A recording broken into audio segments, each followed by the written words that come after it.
Hoy vamos a avanzar en nuestro estudio del libro de Daniel, que cada vez se va poniendo más interesante. Por cierto, estamos a punto de llegar a la mitad del libro. El libro de Daniel tiene 12 capítulos y estamos ya acercándonos a la mitad del libro. Así es que te confieso de que es una bendición para tu servidor el preparar los mensajes y sobre todo ahora que estamos transicionando la parte histórica del libro e introduciéndonos a la parte profética, va a ser una enorme bendición.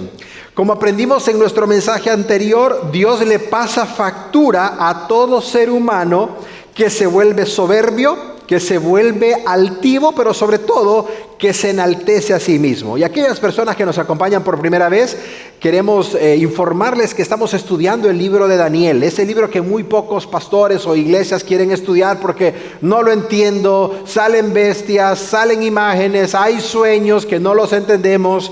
Quiero que sepas que es una bendición estudiar la profecía bíblica, porque la profecía bíblica nos anuncia, nos informa de todo el plan que Dios tiene para la humanidad y específicamente para su amada nación de Israel. Y en nuestro último mensaje aprendimos que todo esto le sucedió al gran rey Nabucodonosor, que durante 7 años se mantuvo viviendo y comportándose como un animal silvestre, comiendo como un animal silvestre, perdiendo la razón debido a un juicio divino por su altivez y por su orgullo. Finalizamos nuestro mensaje anterior aprendiendo una enorme lección que no quiero que tú y yo olvidemos. ¿Cuál fue esa lección? Que sí puede existir una verdadera restauración espiritual únicamente cuando existe un genuino arrepentimiento de parte de la persona que infringió la ley de Dios. Entonces, sí puede haber una restauración espiritual, pero tiene que haber un verdadero y genuino arrepentimiento. Y eso fue la pregunta con la cual nos despedimos de nuestro mensaje anterior. Si realmente Nabucodonosor lo vamos a ver en el cielo, no tenemos la respuesta. Pero parece, por lo que aprendimos de Jeremías, cuando Dios le llama a mi siervo, que él experimentó esa transformación del arrepentimiento. Ahora, la pregunta es la siguiente, para que vayamos entrando en materia. ¿Habrá aprendido la lección los gobernantes de Babilonia? Porque como lo hemos estado estudiando, nos encontramos en el periodo de la historia en donde el imperio babilónico era el imperio más grande que jamás había existido antes. El que estuvo antes de los babilónicos fueron los asirios, pero fueron un imperio pequeño en comparación de los babilónicos. Entonces aquí ya no está Nabucodonosor. A Nabucodonosor lo dejamos en el capítulo 4, ya no se va a volver a mencionar nunca más en la Biblia. Pero la pregunta es, ¿los nuevos gobernantes que surjan después de Nabucodonosor habrán aprendido la lección de todos los juicios divinos por la soberbia, la vanagloria, la altivez y por excluir a Dios de sus vidas? Te va a sorprender esto y quiero que me prestes mucha atención, por favor. Porque como dice el dicho, que aquel que no conoce la historia está condenado a repetir los mismos errores. Lo que sucedió con Babilonia hace miles de años atrás es lo que actualmente sucede con muchos países, personas, presidentes, gobernantes y en última instancia con el ser humano en general. ¿A qué me refiero? A la insensatez del ser humano. El ser humano es insensato. Pastor Eric, ¿qué es insensatez? ¿O cómo podemos definir a una persona insensata? La insensatez es la carencia de buen juicio, la carencia de prudencia, la carencia de madurez al decir o hacer el de una persona. Cuando una persona no medita lo que habla, cuando una persona no medita lo que hace, cuando una persona es más intempestiva y luego piensa, actúa y no reflexiona, es una persona que padece de insensatez. Y en el capítulo que vamos a estudiar el día de hoy, que es el capítulo 5 de Daniel, vamos a ver la insensatez de un rey de Babilonia de principio a fin.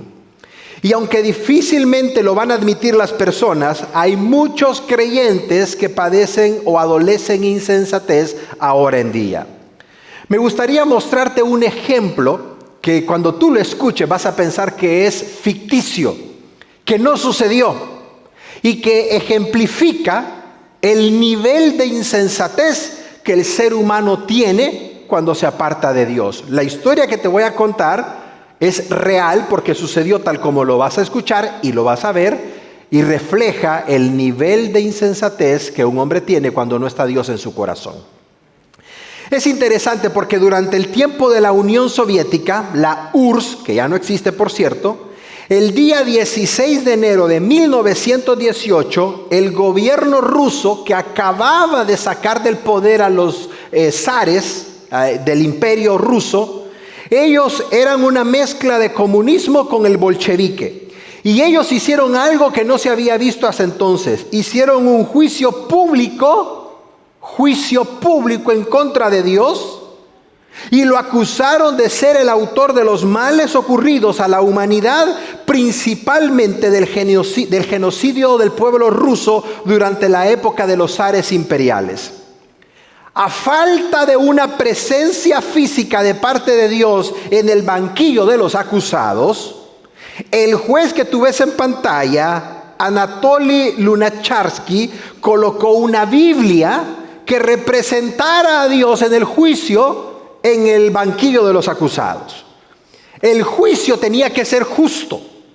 El juicio tenía que dar la idea de que era transparente. Por lo tanto, el gobierno de los bolcheviques y de los comunistas juntaron a un grupo de abogados defensores para que asumiera, escúchame, la defensa de Dios.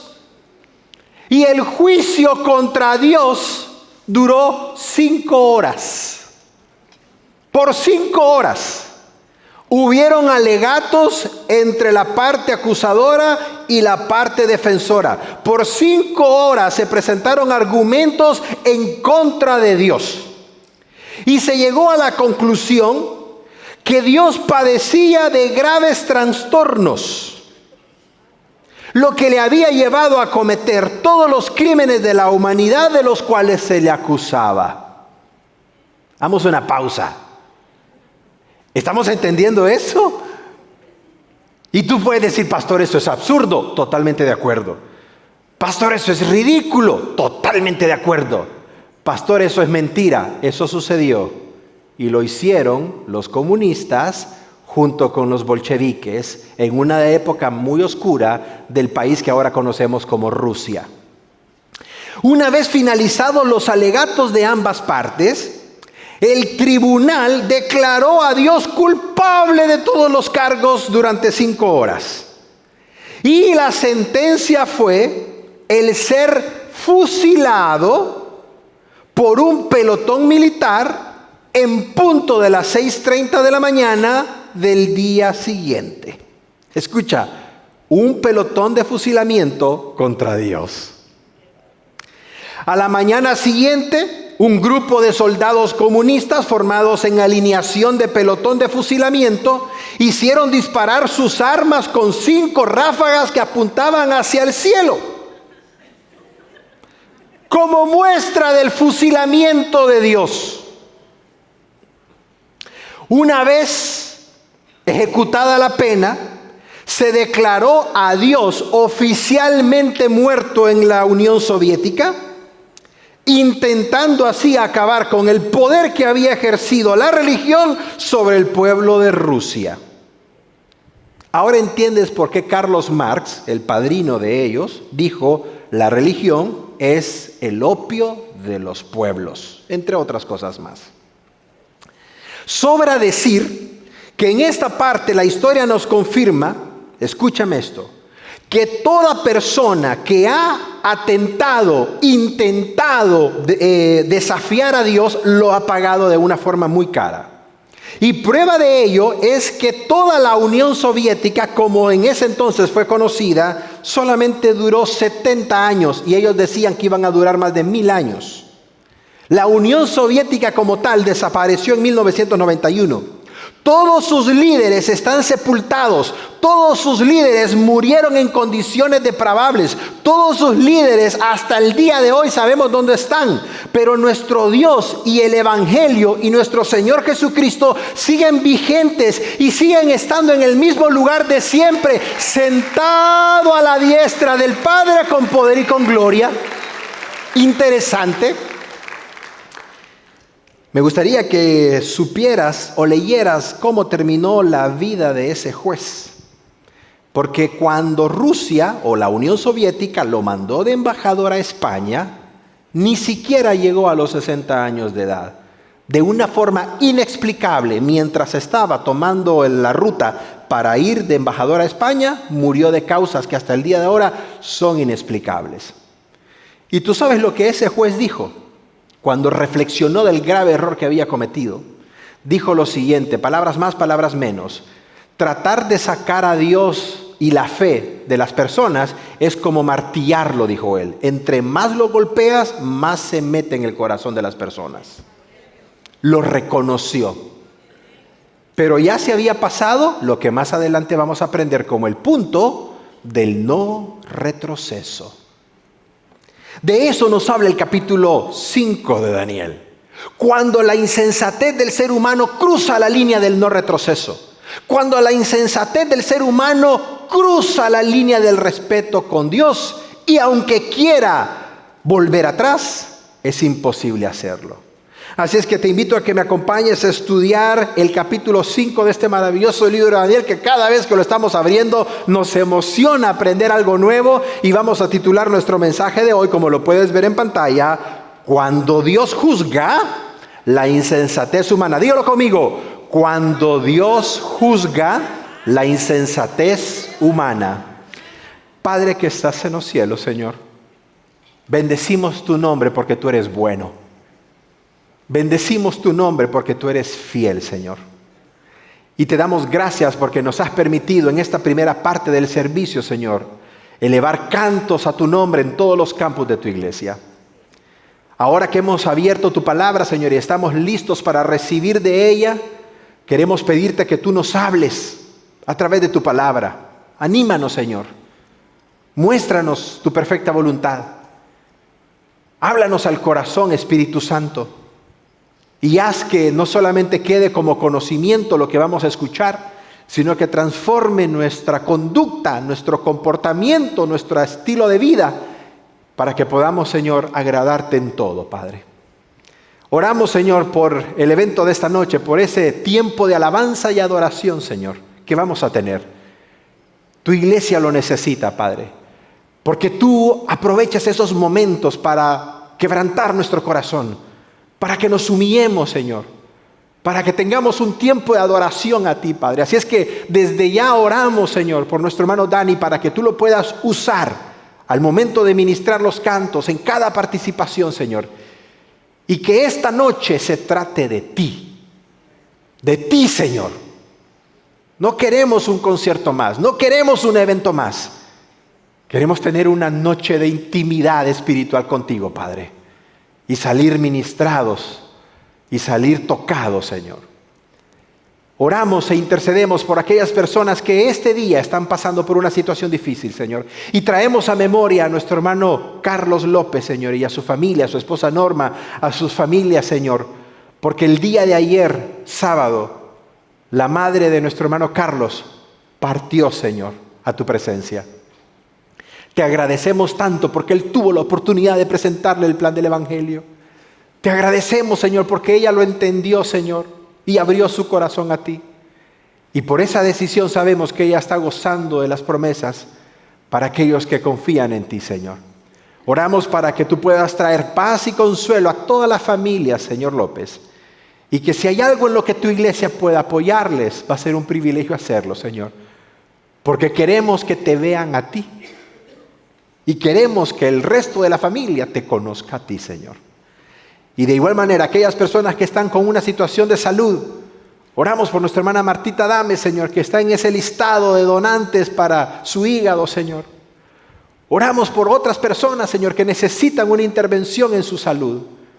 Permítenos esta noche poder dedicar unos minutos para interceder y orar por ellos, Señor. Y que al final tú hagas tu perfecta voluntad en sus vidas, Señor. Ponemos el servicio en todos los campus, Señor. Ponemos la junta de esta tarde a las 5. Dale sabiduría a nuestro pastor general, doctor David Jeremiah, a todo el departamento financiero para que puedan comunicar de forma transparente, Señor, lo que se planifica hacer para la parte financiera de tu iglesia. Todo lo que esta iglesia ha logrado es gracias a ti, Señor. Es gracias a ti, Padre. Y te agradecemos por el corazón misionero que hasta el día de ahora se mantiene en tu iglesia, Señor. Tú eres bueno, tú eres fiel y para siempre es tu misericordia. Te amamos, Señor. Recibe esta ofrenda de palmas de todos tus hijos y tus hijas, Padre, por lo bueno que tú eres, Señor. Amén. Ve conmigo al capítulo 5 del libro de Daniel. Me imagino que ya estás ahí. Y dentro del contexto histórico, quiero que me escuches porque este capítulo es muy importante. Es muy importante este capítulo porque cuando pasemos al capítulo 6 va a ser un nuevo imperio. Va a ser un nuevo gobernante. Y me impacta lo que en un momento tú vas a ver en pantalla, porque ahorita tú vas a presenciar uno de los cambios históricos más grandes que la historia ha tenido y que ningún profesor, aunque sea ateo de historia, puede negar. ¿Cuál es ese cambio? La caída del imperio babilónico. Entonces, el capítulo 5 es de gran importancia en toda la Biblia, pero especialmente en el libro de Daniel, porque vamos a transicionar de un imperio que reinó por más de 70 años a un nuevo imperio. Los gobernantes del anterior ya murieron. Hay nuevos gobernantes, hay un nuevo patrón que va a entrar y va a poner a todos en filo. Y tú sabes qué es lo que a mí me impacta. Que aquel siervo de Dios que vino jovencito de Judea como un inmigrante, como vamos a ver en breve, Dios lo preservó por 70 años para que cuando entre el nuevo imperio todavía siga sirviendo a los propósitos divinos. ¿Cuándo cayó Babilonia, Pastor Eric? Ahí lo vas a ver tú en pantalla. Lo que tú ves ahorita es el imperio medo-persa. Y tiene un nuevo gobernante. Nabucodonosor ya murió. Y ahora este nuevo gobernante se llama Ciro el Grande. Y este nuevo gobernante en el año 539 conquistó todo lo que había conquistado previamente Babilonia, incluyendo a Jerusalén, Israel y toda la región que tú ves en el mapa. Y este nuevo gobernante va a tener una nueva forma, un nuevo idioma. Por cierto, escúchame, esto es interesante, Señor.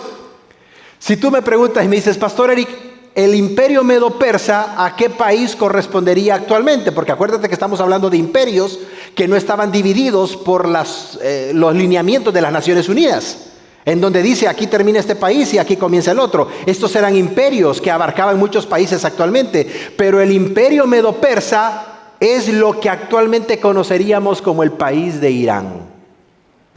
Interesante, el archienemigo actualmente de Israel en aquel entonces fue un instrumento en las manos de Dios para todos los propósitos que vamos a ver más adelante en el libro de Daniel. Y lo interesante es que esta transición fue anunciada por el profeta Jeremías. Hacia alrededor de 100 años antes, Jeremías había dicho, ustedes van a llevarse o van a ser cautivos en Babilonia y esa cautividad va a durar 70 años. Y aquí estamos viendo exactamente el cumplimiento de eso. Y otro dato interesante que te va a poner la piel de gallina. Por los datos históricos sabemos exactamente el día que cayó Babilonia. Babilonia cayó el 12 de octubre del año 539 a.C. O sea, el día de ayer se celebró un aniversario de la caída de Babilonia. Me pareció muy sorprendente que ahora que la iglesia está estudiando esto, justo el día de ayer fue cuando oficialmente, históricamente, Babilonia cayó ante los medos y los persas. Entonces, ¿qué nos enseña el capítulo 5 del libro de Daniel? ¿Qué nos enseña este maravilloso capítulo? Número 1, nos enseña que la insensatez humana fue revelada en una fiesta. Y no te pregunto si te gusta la fiesta, porque como buen hispano, sé que me vas a decir que sí. Te gusta la carnita asada. No llevas nada, pero ¿cómo le entra, verdad? Yo llevo el hambre, pastor. Observa, la insensatez humana manifestada en una fiesta. ¿Qué tiene que ver una fiesta en el relato bíblico? Ahorita lo vas a ver. Versículo 1, el rey Belsasar, esto es importante, porque Nabucodonosor ya falleció hace 20 y pico de años atrás. Entonces tenemos a un nuevo rey. Y este nuevo rey está queriendo presionar. Este rey quiere hacer que todos sepan que hay un nuevo comandante en el gobierno de Babilonia. Y observa lo que hizo. Una fiesta, banquete para 1000 príncipes. Increíble. Ahora, te voy a decir un dato interesante. Si hay algo que caracteriza hasta el día de ahora a las personas del Middle East, es la ostentosidad. Hasta el día de ahora. Y te lo digo con propiedad porque nuestra iglesia está ubicada en una región donde hay muchas personas que han emigrado del Medio Oriente. Entre más tienen, más quieren. Y si el de la par tiene una casa de 10 habitaciones, el de la otra tiene que tener 20 habitaciones. Y así sucesivamente. Y aquí vemos el reflejo de un rey que acaba de entrar en el reinado y lo que quiere es darse el taco de ostentosidad, invitando a 1000 príncipes porque quiere acentuar su nueva administración en Babilonia. Y es interesante porque cuando Nabucodonosor murió, que no hubo otro rey más grande en Babilonia que él, la historia nos confirma que hubo un periodo de 6 años en donde hubo alrededor de 3 reyes y los 3 murieron. Cuando llegó Belsasar, cambió todo. Y es interesante porque hay muchos ateos, muchos historiadores que por muchos años dijeron la Biblia tiene errores. El libro de Daniel es un libro de fábulas porque los anales históricos no mencionan al rey Belsasar. Y durante tantos años no había un registro histórico hasta que un día una persona rascando un pedazo de tierra en Babilonia encontró algo que no sabía qué era, pero en lugar de quebrarlo, lo llevó donde una persona que sí sabía y se toparon con un descubrimiento sorprendente. Eso que te estoy mencionando es el cilindro de Nabónido de Ur, así se llama por si lo quieres buscar después en internet. Y lo sorprendente de ese cilindro que tú ves en pantalla es que está escrito en el idioma que estaba vigente en el tiempo de los babilónicos, que se llama cuneiforme. ¿Por qué se llama idioma cuneiforme? Porque los caracteres, es decir, la letra del idioma, son como cuñas. Entonces, en ese cilindro que tú ves en pantalla, se registró una frase, una oración que dejó a todos los ateos y a toda la comunidad científica con la boca abierta. El texto decía: Belsasar, el hijo mayor, mi descendencia. Finalmente, había un dato histórico que corroboraba la historia de Daniel, capítulo 5, versículo 1.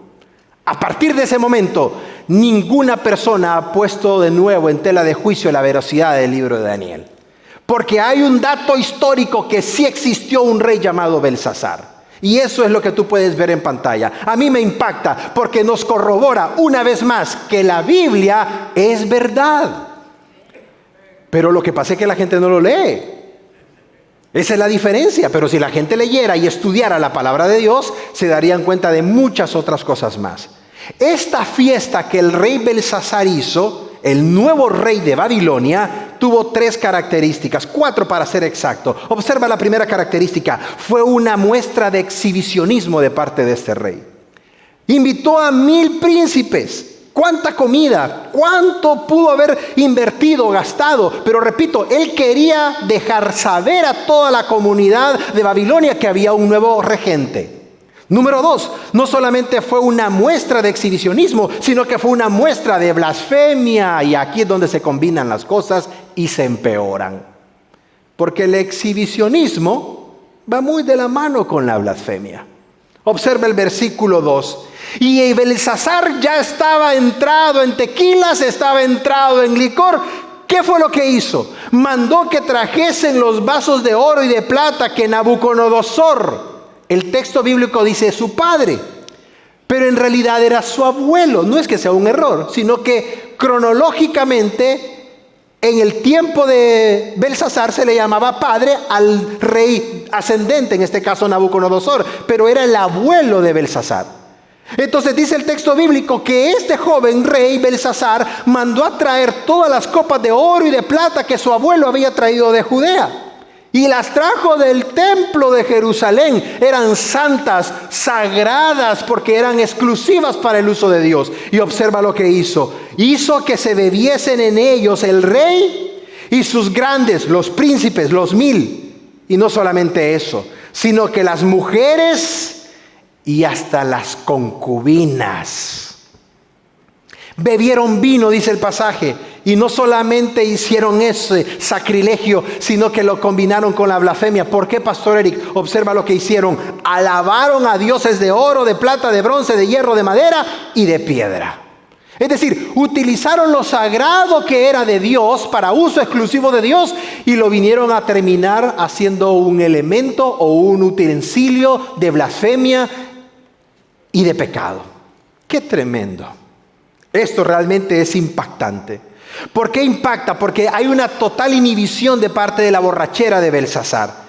Porque no solamente se conformó con hacer esta algarabía, sino que blasfemó contra el nombre de Dios, trayendo aquellos utensilios que son del servicio único y exclusivo de Dios. Y aquí quiero hacer una breve pausa para que comprendamos esto. La Biblia en el Nuevo Testamento dice que tú y yo somos utensilios sagrados para Dios. La Biblia dice que tú y yo somos vasos de honra para Dios. Y si tú y yo somos unos vasos de honra, ahora que entendemos la gracia y el perdón de Dios, ¿qué tienes que hacer en un lugar que no honra a Dios?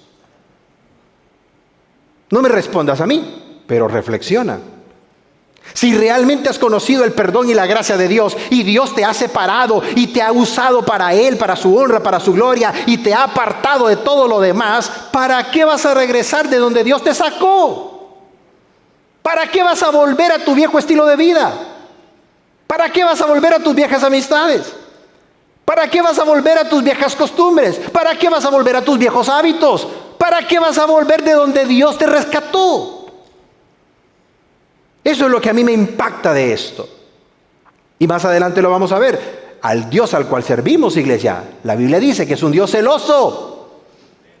No olvides eso, Dios es celoso. Y no me digas que no sabes qué son los celos. Pregúntale a tu esposa, ella te lo va a aclarar perfectamente. Te lo va a dibujar.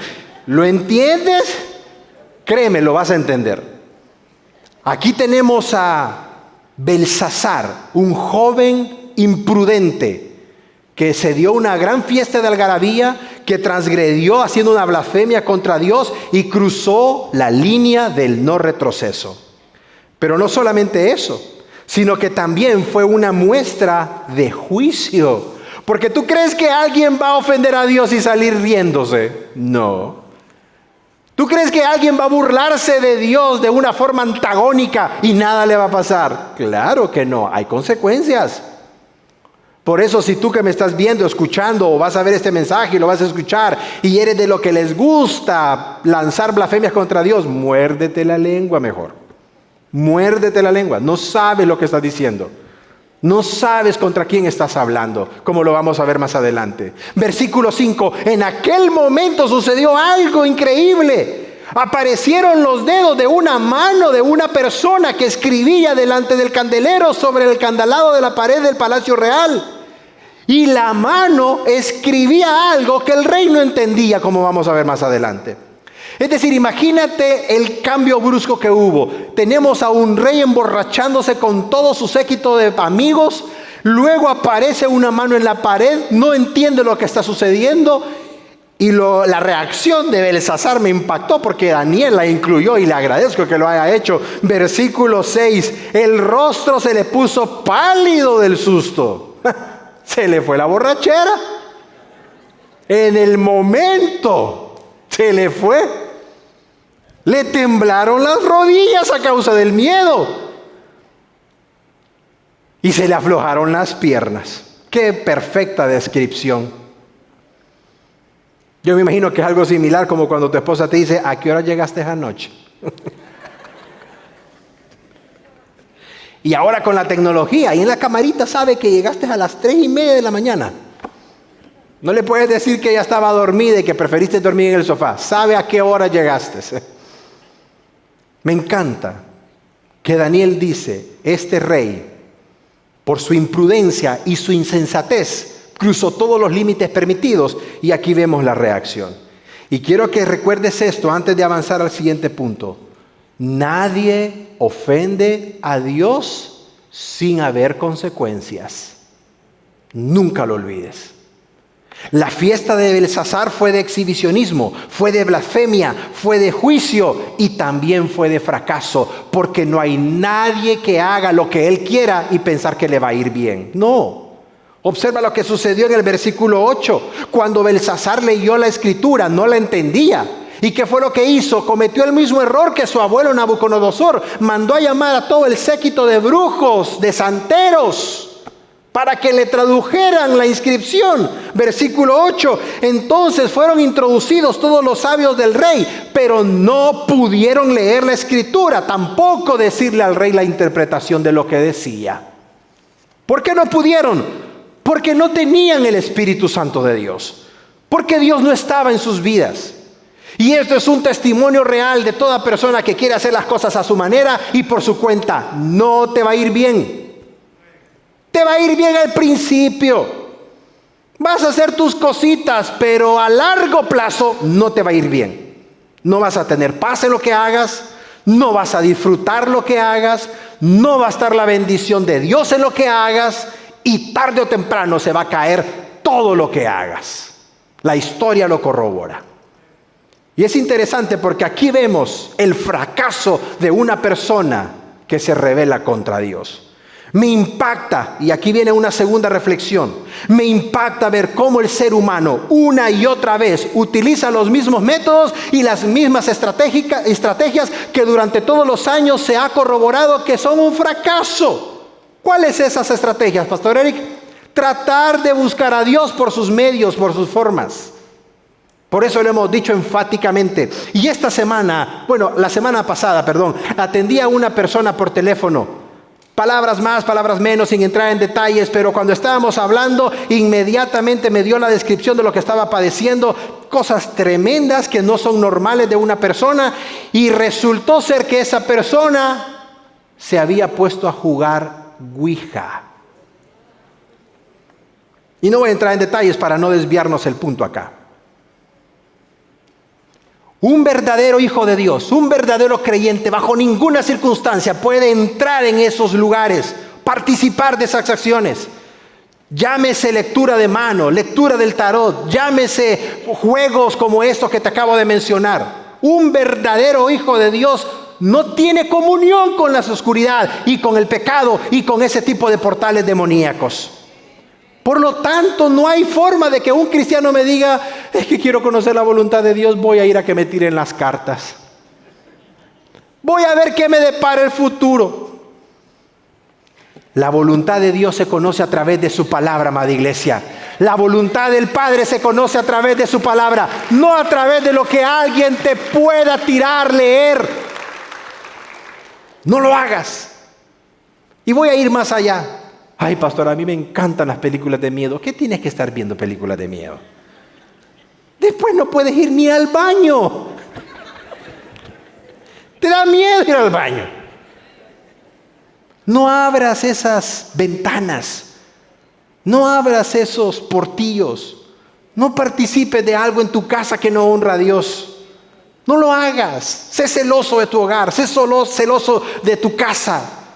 Aquí se ponen alabanzas, aquí se adora al Señor, aquí se glorifica su nombre, aquí el Padre reina, aquí el Espíritu Santo gobierna, aquí está el Señor y su presencia. Eso es lo que tiene que decir.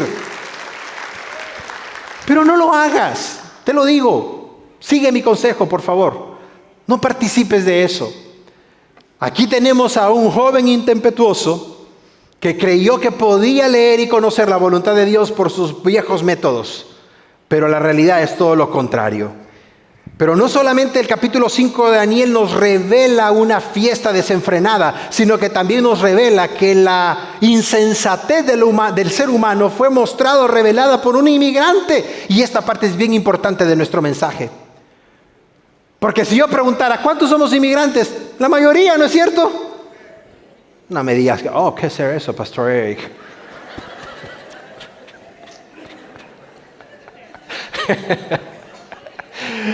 Que mira, no puedes negar la cruz de tu parroquia. ¿Para que me entiendas? Pues, no lo puedes negar. Me llama la atención lo siguiente, porque tal vez tú no lo recuerdas así. Pero tal vez tú me puedes decir, Pastor Eric, Daniel fue un profeta muy usado por Dios. Gloria a Dios. Él fue un gran visionario y entendía los misterios de Dios. Tienes razón. Pero tú sabes algo, no lo pierdas de vista. Daniel fue un inmigrante. Daniel fue un inmigrante. A ver, Pastor Eric, ¿qué es un inmigrante?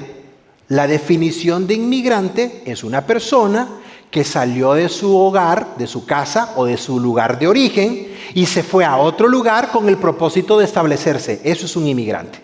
Una persona que ha vivido en otro lugar diferente al donde él nació o ella nació.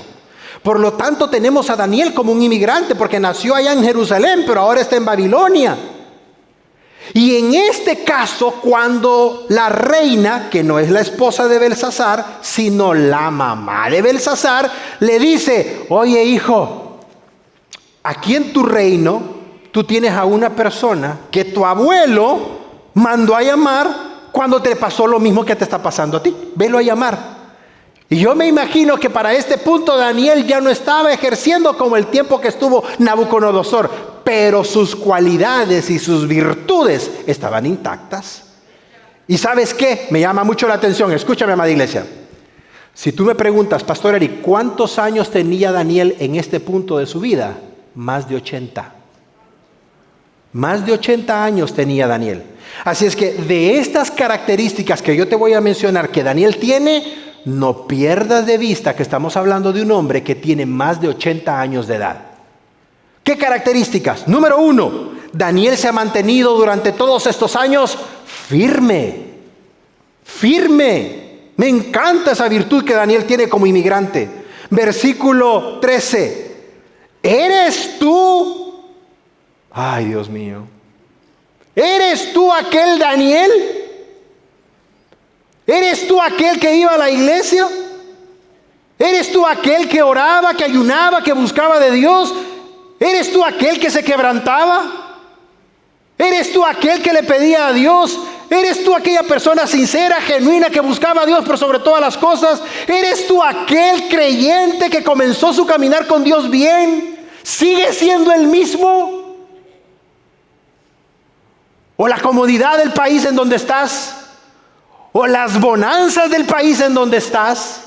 ¿O el nuevo estilo de vida del país en donde estás ya te cambió? ¿Eres tú el mismo Daniel que mi abuelo trajo a Babilonia? ¿De Judea? Dios mío, esa pregunta es como un cincel en mi corazón. ¿Eres tú la misma persona? ¿Eres tú el mismo hombre íntegro? ¿Eres tú el mismo creyente? ¿O ha habido un cambio? ¿O ha habido una grieta? ¿O ha habido una fricción? ¿O simplemente quedó nada más el recuerdo de quién eras, pero no queda nada de esa persona? Me impacta esto porque Daniel llevaba 65 años cautivo en este punto de la historia. De edad, más de 80. Cautivo, más de 65. Y Daniel se había mantenido íntegro, firme, estable delante de Dios ahí en Babilonia. Qué gran cualidad de Daniel siendo un inmigrante. Ahora yo te pregunto a ti, ¿tienes esa misma virtud o esa misma cualidad o esa misma característica? Pastor, yo tengo aquí 30 años. Qué bueno, pero ¿son los mismos cuando llegaste? ¿Por qué se tiene la idea de que cuando las personas están en sus países de orígenes y vienen acá a Estados Unidos, se pierden y ya no buscan a Dios de la misma manera como cuando estaban allá? ¿Por qué se tiene la idea de que aquí las personas dejan de buscar a Dios como debería de ser? No me respondas, pero respóndetela a ti mismo. Segunda característica de Daniel como una persona inmigrante en Babilonia, no solamente estaba firme durante 65 años, se había mantenido perspicaz. Perspicaz. Pastor Eric, esa palabra ya ni recuerdo qué significa. ¿Qué significa? Se había mantenido activo intelectualmente. Eso es perspicaz, agudo intelectualmente. Versículo 14. Yo he oído de ti, del Espíritu de los dioses santos está sobre ti, y que se ha hallado en ti luz, entendimiento y mayor sabiduría. Dios le dio a Daniel la habilidad para leer, interpretar y descifrar sueños. Pero era responsabilidad de Daniel mantenerse activo durante 65 años. Entonces yo te pregunto, ¿qué estás leyendo? ¿Qué estás metiendo en tu mente? ¿O ya tienes callos en el dedo? ¿Qué estás leyendo? ¿Cómo estás alimentando tu mente? ¿Cómo estás alimentando tu parte intelectual? Porque quiero aclararte algo por si se te olvidó. El ser cristiano y el volverse cristiano no es sinónimo de volverse analfabeta.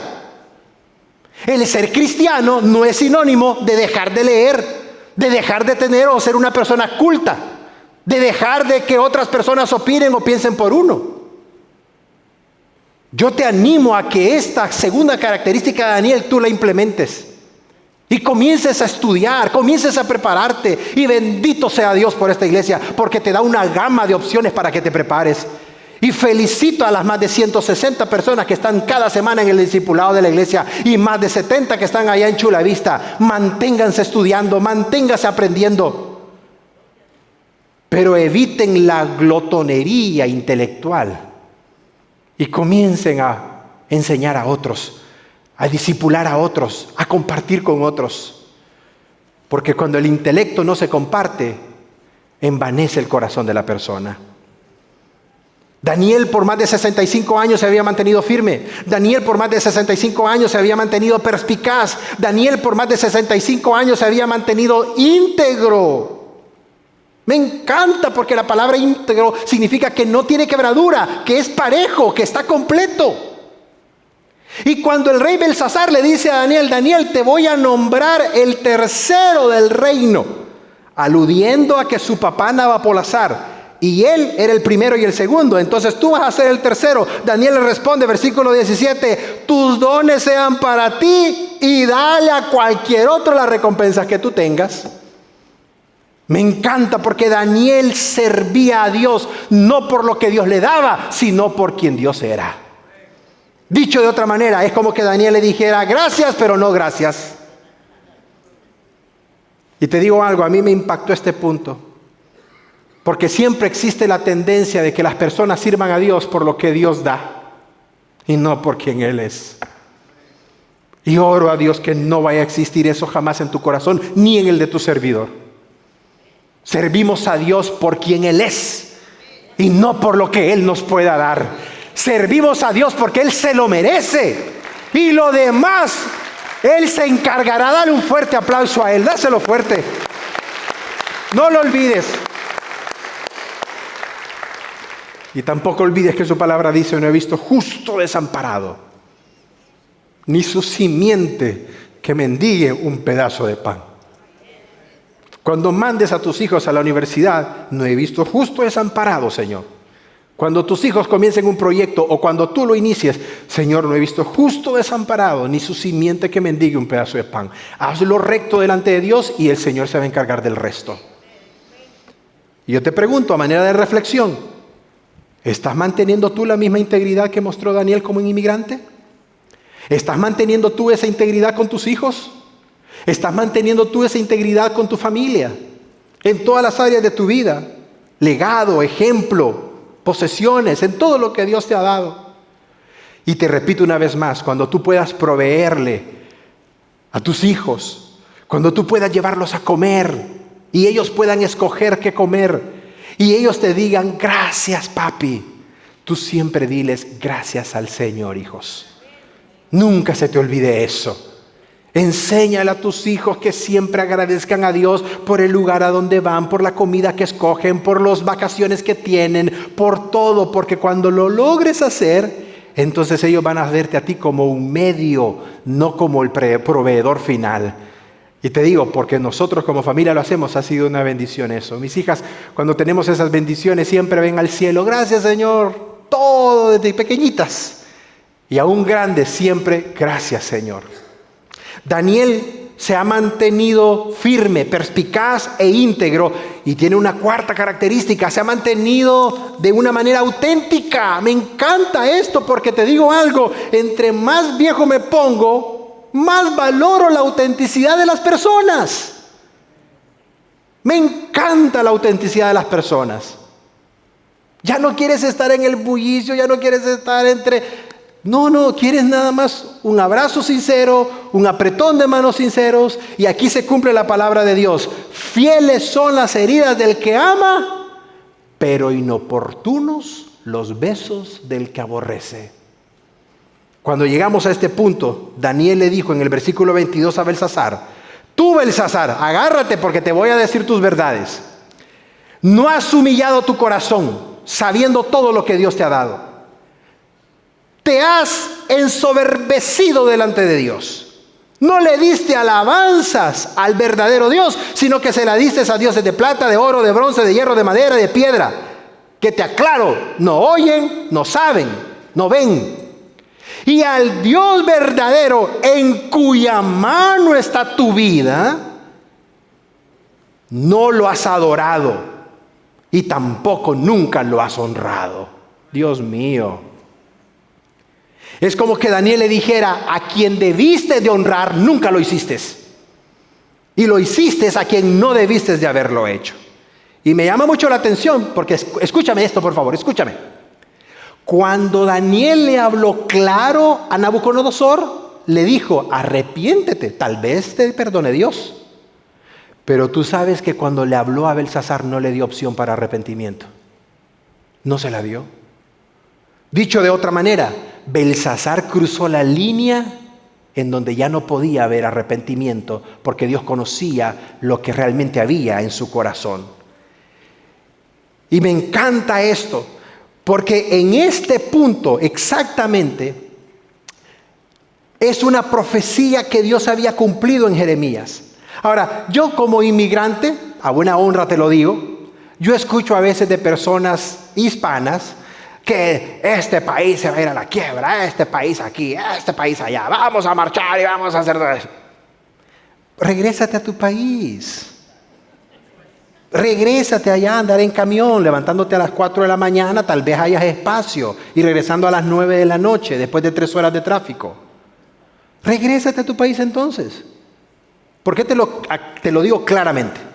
Porque cuando el profeta Jeremías le profetizó al pueblo de Israel que se iban a ir cautivos a Babilonia, le agregó algo que yo quiero que tú no olvides ahora que eres inmigrante. Gracias a Dios, Dios te permitió la residencia, te permitió la ciudadanía. Gracias a Dios, tienes todos tus documentos en regla, pero sigues siendo inmigrante. ¿Sabes lo que le dijo Jeremías al pueblo de Israel? Obsérvalo. Capítulo 29, versículo 7. Cuando ustedes lleguen a Babilonia, trabajen en Babilonia. Trabajen. Número 2, porque si trabajan, la ciudad va a prosperar. 3, rueguen por Babilonia. Qué paradójico. Rueguen por Babilonia, porque si la ciudad prospera, ¿qué dice la parte final del pasaje? Entonces, ¿por qué a veces hay hispanos que siguen hablando mal y mal y mal de esta nación? Te digo algo, Estados Unidos es una nación bendecida por Dios. Es una nación bendita por el Padre. En sus propósitos divinos está levantar esta nación. Entonces, si Dios está usando esta nación para bendecirte, para bendecir a tu familia, para bendecir a tus hijos, ora por esta nación. Trabaja en esta nación. Haz lo correcto en esta nación. Paga impuestos en esta nación. Haz lo correcto. No te quejes del sistema, apréndelo, te va a servir mucho. Y en última instancia, te recuerdo algo que tal vez ya olvidaste. No somos ni americanos, ni mexicanos, ni salvadoreños, ni centroamericanos, ni sudamericanos, ni europeos. Somos y pertenecemos a una nación en los cielos. Allá arriba está nuestra verdadera ciudadanía. Gloria a Dios. Allá está el nombre de Eric Saldaña. Aquí voy de paso. Vamos de paso. ¿Cuánto tiempo vamos a durar? No lo sabemos. Pero nuestra ciudadanía al final está en los cielos. El capítulo 5 de Daniel nos presenta una fiesta que fue desenfrenada. Nos presenta una fiesta que fue revelada por la insensatez de un rey, pero manifestada por Daniel. Y nos revela también la insensatez de una escritura, o mejor dicho, revelada por medio de una escritura. Me encanta, ya vamos a ir finalizando, préstame mucha atención. Porque cuando el rey vio aquella mano, sucedió en el versículo 25, la mano escribió algo que el rey no entendía porque no estaba en su idioma, ni en ningún otro idioma. La escritura decía, Mene, Mene, Tekel Uparsin. ¿Qué significa eso? ¿Qué podría haber significado? Y si nosotros traducimos textualmente la escritura en la pared, sería como lo puedes leer en pantalla. Mene se repite 2 veces y significaría contado, contado. Tekel significaría pesado. Uparsin significaría roto, dividido. Así es que quedémonos ahí por un momento. Cualquier persona que tal vez pudo haber interpretado el texto, de nada le servía, porque no solamente era cuestión de traducirlo, sino de interpretarlo. Son 2 cosas distintas. Tal vez alguien podía haber traducido las palabras, pero no haberlas interpretado. Y aquí vemos la bendición de Daniel, el respaldo de Dios sobre la vida de un anciano de más de 80 años. Y algo que me llama mucho la atención para que lo observes en el pasaje: todas las expresiones están en una forma verbal del participio. No vamos a dar una clase de gramática, pero si pasaste por la primaria, te recuerdo que los participios son los que usamos en español o en los idiomas para hablar de acciones pasadas y completadas. Comido, vivido. Lo vivido está vivido, ya pasó. Lo comido, ya es comido. Lo gastado, ahora que te vas de vacaciones, ya está gastado. Son acciones pasadas que ya no hay vuelta de hoja para que se vuelvan a repetir o a enmendar. ¿Y por qué es importante que estén en tiempo participio? Porque lo que este juicio está diciéndole al rey Belsasar es que no hay marcha atrás para los juicios que vienen sobre su vida y sobre Babilonia. Entonces, cuando juntamos la traducción y la interpretamos, el texto dice: contó Dios tu reino, Belsasar, y le ha puesto fin. Tekel, pesado ha sido en balanza, y fuiste hallado falto.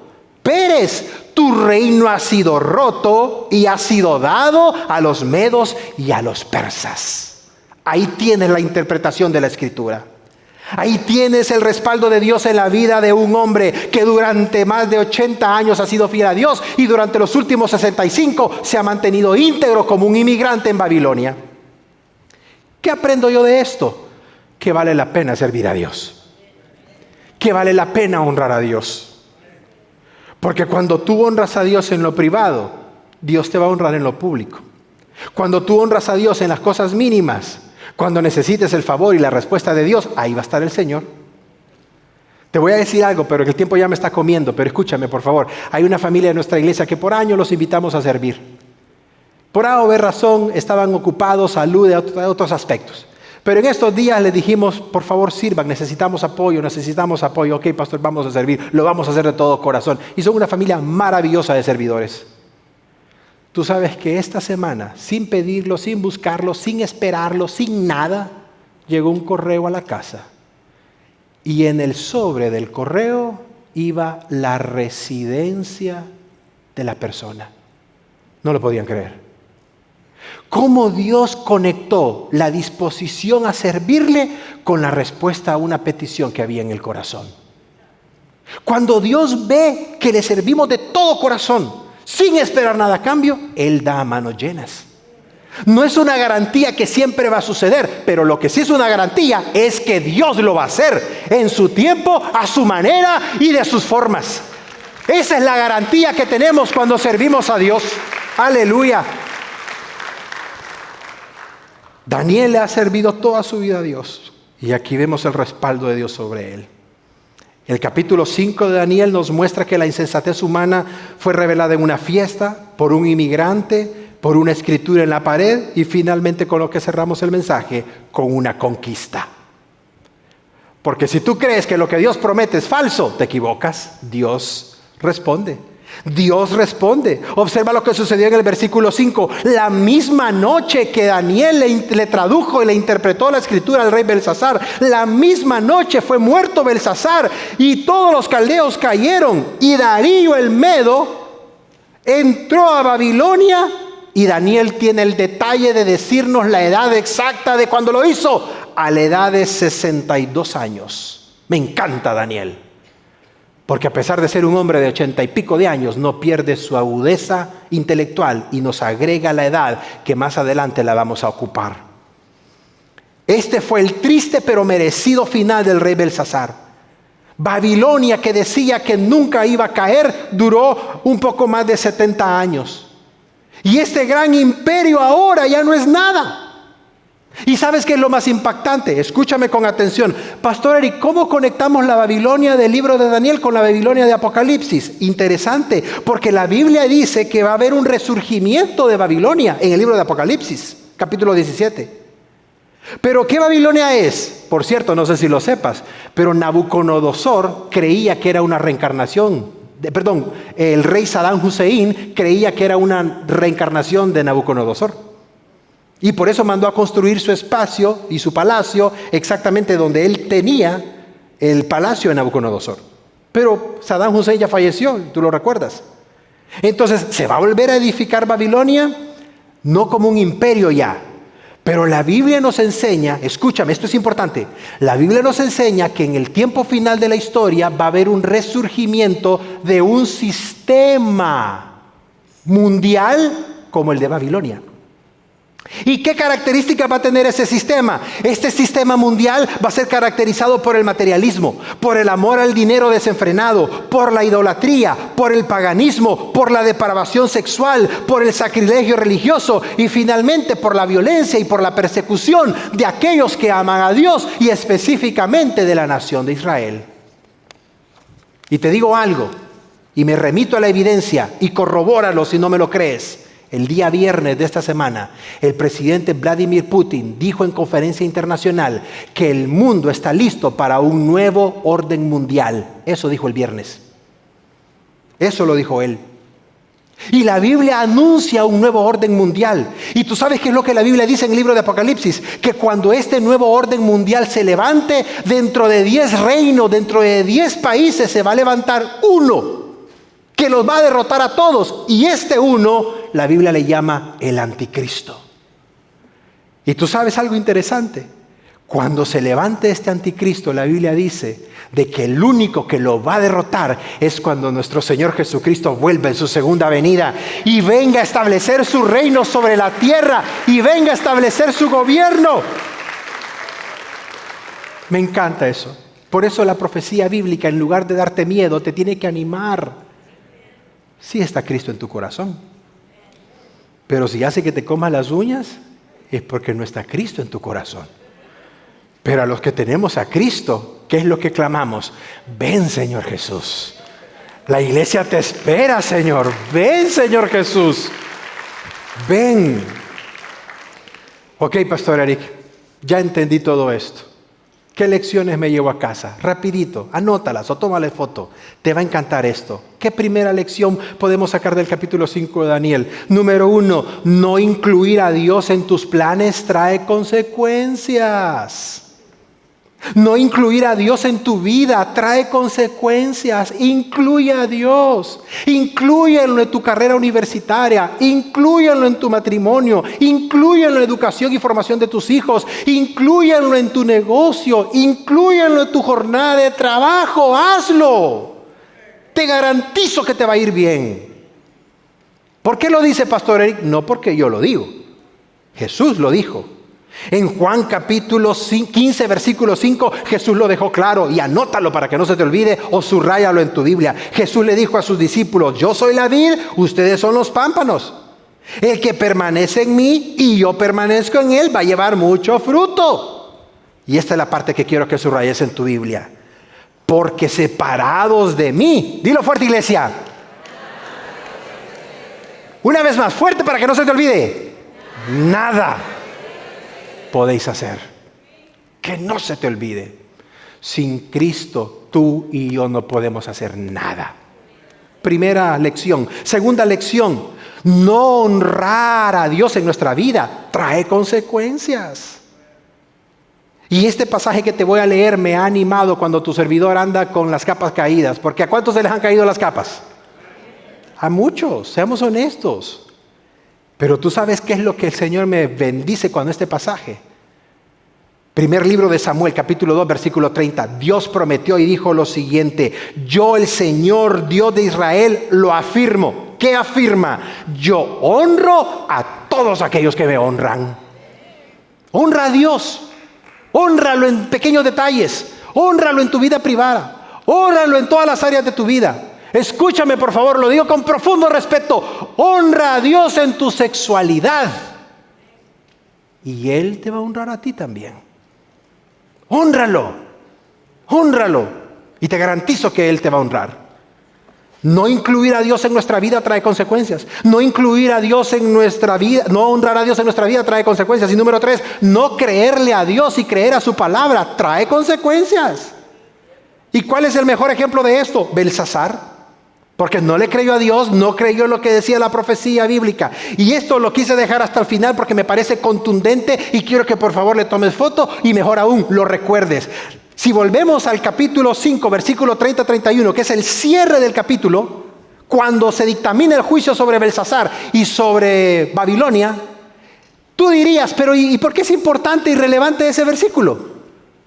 Es que tal vez no lo sepas, pero hoy sí lo vas a saber. Ese versículo contiene una profecía que es el cumplimiento de lo que soñó Nabucodonosor en el capítulo 2, cuando vio la imagen de oro que era él, pero luego de pecho de plata que era el Medo-Persa. Y esa profecía se había cumplido 60 años antes. O mejor dicho, se profetizó 60 años antes. Pero ese mismo pasaje es el cumplimiento de una profecía que dio Jeremías 100 años atrás. Y ese mismo pasaje es el cumplimiento de una profecía que dio Isaías 200 años atrás. ¿Qué significa todo esto?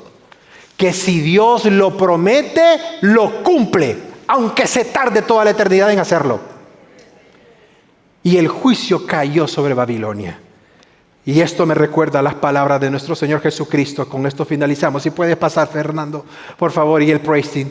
En este pasaje, Jesús de Mateo capítulo 24, 35, cuando está dando todo el bosquejo profético para el final de la historia, Jesús le dijo a los que le escuchaban: el cielo y la tierra pasarán, pero mis palabras no van a pasar sin que antes se cumplan. Dale un fuerte aplauso al Señor, iglesia. Este aplauso es para ti, Señor.